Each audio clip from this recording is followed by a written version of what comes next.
हमारी आज की कहानियां कश्मीर से शुरू होती है। इस कस्बे में हम सबसे पहले सैंडे और उसके पति हरी से मिलते हैं।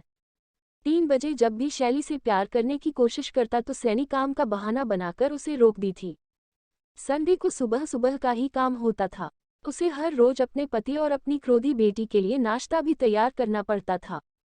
वो हर रोज सबसे पहले अपनी बेटी का नाश्ता तैयार करती थी, लेकिन आपको जानकर हैरानी होगी कि सैंडी ने अपनी बेटी को ही कमरे में कैद कर रखा था। अब मिलते हैं। संडे की बेटी बासी बाबेल खूबसूरत लड़की थी और उसे बार में नाचने का बहुत शौक था। उसकी जरिए आदत संडे को अच्छी नहीं लगती और इसी के कारण उसने युवक को कमरे में कैद कर दिया था।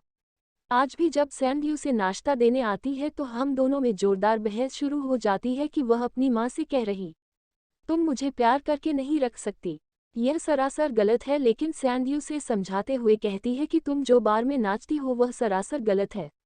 उनका शोर सुनकर हरी विवाह के कमरे में आ गया था और वह हमेशा की तरह अपनी बेटी को प्यार से समझाकर कहता है, तुम्हारी नाचने की के कारण सभी हमारा मजाक उड़ाते हैं। मगर काफी समझाने पर भी जो भी वह अपनी गलती नहीं मानते तो सैंडी गुस्से में आकर वहां से चली जाती है। उसके जाने के बाद हैरी भी बाहर आकर कमरे को लॉक कर देता है। इसी बीच एक आदमी सैंडी के सामने आकर कहता है कि मैं आपकी बेटी का बहुत बड़ा फैन हूँ, लेकिन सैंडी उसे अपनी बेटी से दूर रहने की सलाह देती है। आज संडे का मन इतना खराब हो चुका था कि वह हर एक को छोड़कर अकेली काम पर चली जाती है। अब बात करते हैं इस कस्बे की जहां सैंडी अपने परिवार के साथ रह रही थी। इस कस्बे के लोग दो ग्रुप्स में डिवाइड।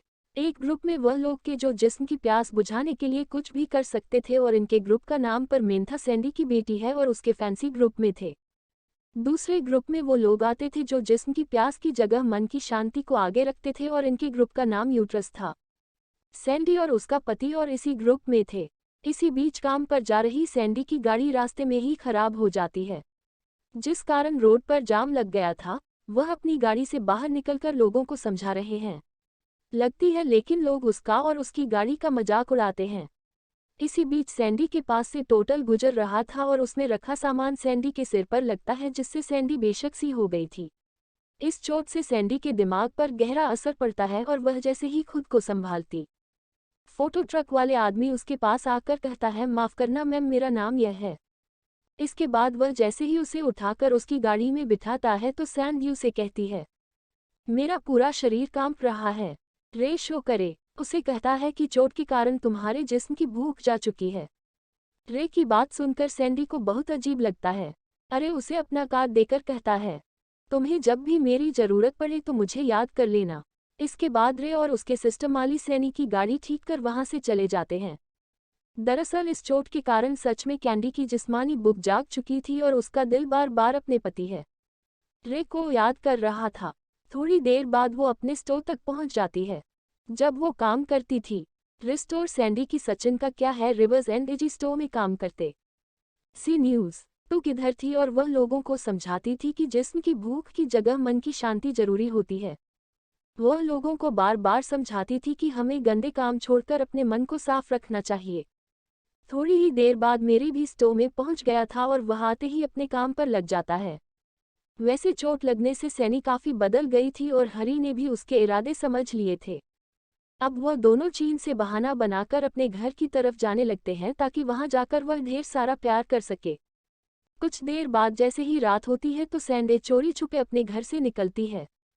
सिर पर लगी चोट के कारण उसके जिस्म की भूख इतनी बढ़ गई थी कि उसे शांत करने के लिए किसी भी हद तक जा सकती थी और वह सीधे रे के गराज में आ गई थी और फिर उससे डरते डरते कहती है, मुझे तुम्हारी मदद चाहिए। उसे डर ही देखकर यह कहता है, तुम्हें घबराने की जरूरत नहीं है। जैसी चोट तुम्हारे सिर पर लगी थी वैसे ही चोट मेरे भी सिर पर लगी थी। तभी गराज में मौजूद माली के लिए हम सभी के सिर पर चोट लगी थी, जिसके बाद हमारे जिस्म की भूख बढ़ गई।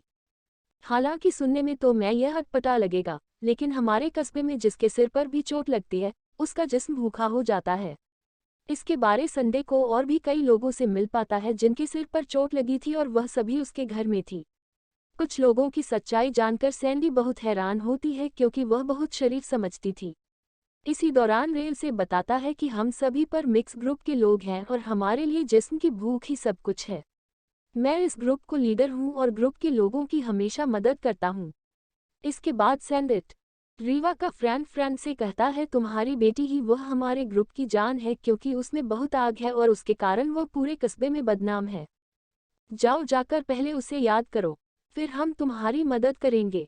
उसकी बात सुनकर सैंडिंग एक बार तो बहुत हैरान होती है, लेकिन तभी रे उस पर अपना ऐसा जादू करता है कि वह खुशी खुशी अपनी बेटी को आज़ाद करने के लिए मान जाती है।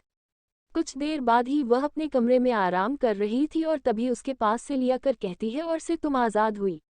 वो तुम जैसे चाहो वैसे जिंदगी जी सकती हो। उसकी बात सुनकर वह खुशी के मारे नाचने लगती है और फिर वह दोनों एक दूसरे को बताने लगती है कि कैसे उनके सिर पर चोट लगी थी। इसके बाद वह दोनों फैसला करती है कि वह जिंदगी के मजे साथ